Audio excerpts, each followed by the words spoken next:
Ang salita ng Hara ay maituturing na rin na batas, kaya ako na ang nagsasabi.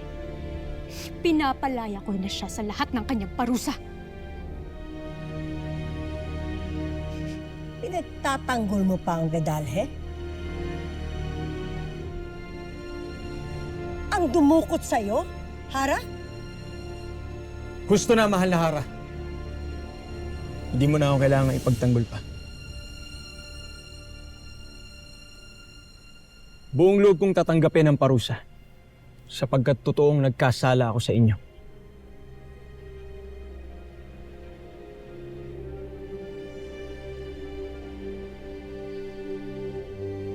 Hayaan makaalis ang ibang miniyabe. Maliban sa napastangang ito, ibalik siya sa piitan!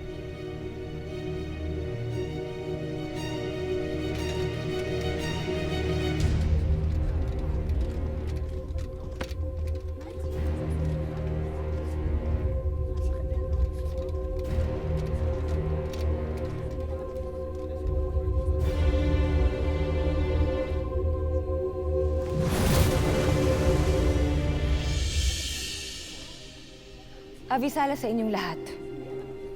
Marahil ay hindi pa ako huli sa pag-iisang dibdib ng aking anak. Tamang-tama lang iyong pagdating, Hara ng Lireo. Sapagkat ngayon pala mag-uumpisa ang banal na kaganapan sa pagitan ni Soldarios at ang iyong anak.